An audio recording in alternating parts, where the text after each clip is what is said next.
Well, why do you think that, I guess, for lack of a better term, average black Americans or Africans in America are disconnected, or those who have were imported here are disconnected with Africa? Why do you think that?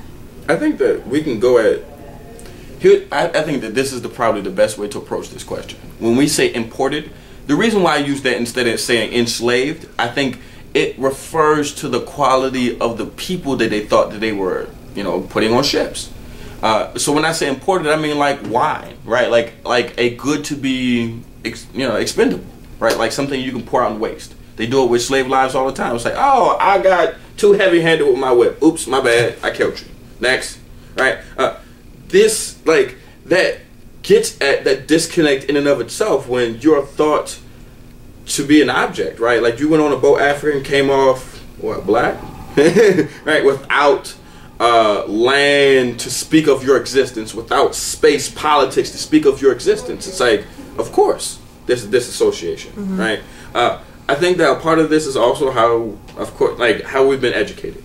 And so when our history books tell us that black history is different from American history, this is a misnomer, not in the case of, oh, blacks have always been in America, but literally there is no Ameriguso without slave enterprise first, right? There is no Confederacy or wealth that is built in, for George Washington to have acres and acres of weed on his estate. Like, that doesn't happen without slave enterprise. And slave enterprise can easily include the early, natives who were Arabic, right? So now you have people who not only speak a different language, have a different religious orientation, right? These people, they still learning the same lie, which is let's not love black people, and go out ways to find new ways to not love black people, right? So like when we even refold what it is to be black, it's like, oh shit, we slave, now we're not slave. We Negro, now we're not Negro. Now we're like, what's the next one? We're Black American. Then we become black, and then it's like African American or Afro American or American, right? Now it just became super political. It's like, oh, okay, cool. All of those shavings teaches us how to hate. We start at Negro.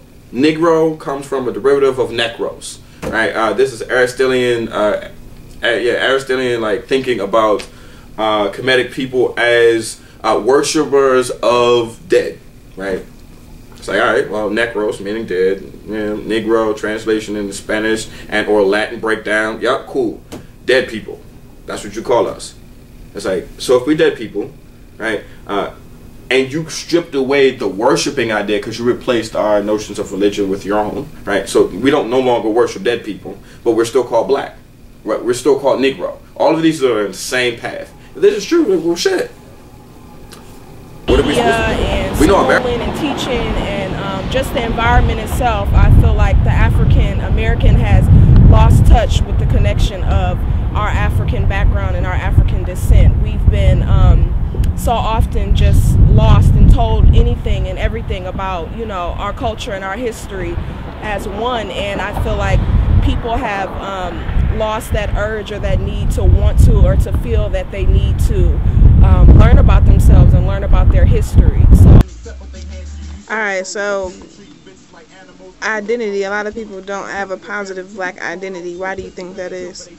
I think the main reason is we simply run from it, you know what I mean? And not even just that we run from it, but the system in which we live under, everything around us is designed to suppress our African culture. Everything around us is designed to boost the Eurocentric lifestyle and whatnot. So, I mean, we send children to the European schools. We can't expect them to learn about African culture. They're going to learn about Europeans because it's a European school. So, I mean, we as a people, we've been stripped of our knowledge, wisdom, and understanding in our basic knowledge itself. Hold on right quick. Let me help this brother out. Why is there such a divide between those on the continent and those in the diaspora? Or is there a divide, and why is it? I mean, I think the divide is more physical, geographical, than an actual like divide in people. you know, for an organization, I'm a part of an organization that works internationally. I'm a part of, you know, the African People's Socialist Party, the Uhuru movement, and we have, you know, people from all over the world that work together to unite, you know, African people in that interest. And the more you engage with, you know, African people in a united interest, all of that kind of distance or cultural differences kind of like melt away when you understand what your political or social and economic objectives are.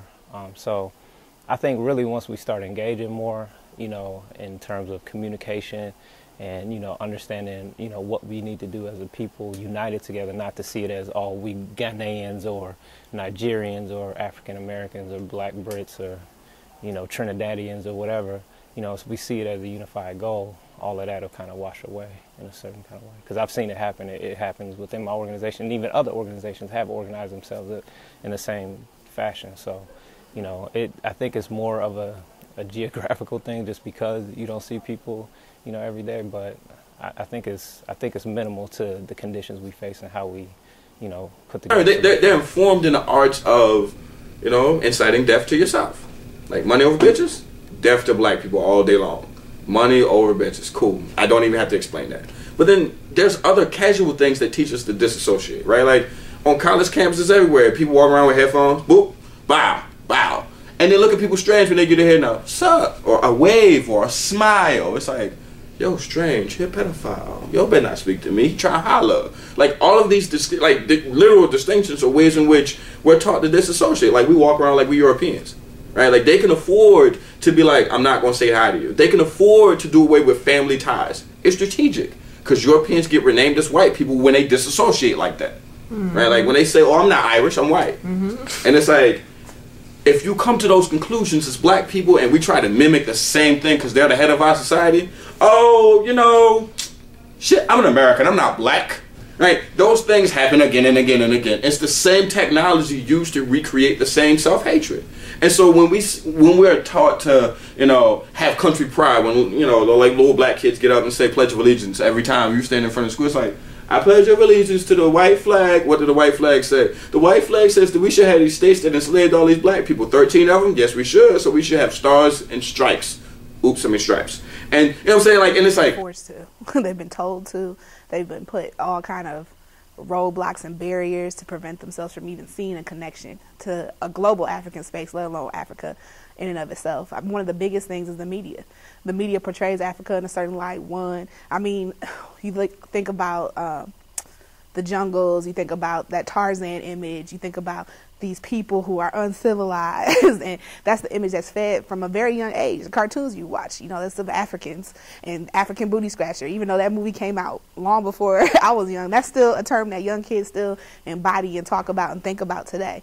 And so that media image, along with their education, which often displaces Africa into this next to animal-like nature, prevents them from understanding Africa as a people, Africa as a source of civilization or knowledge or creation.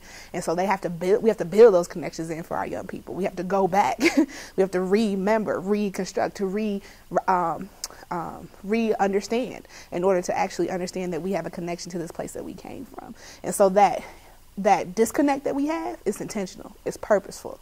It's like so many of our scholars tell us they broke away intentionally so they wouldn't let you know how powerful you could really be.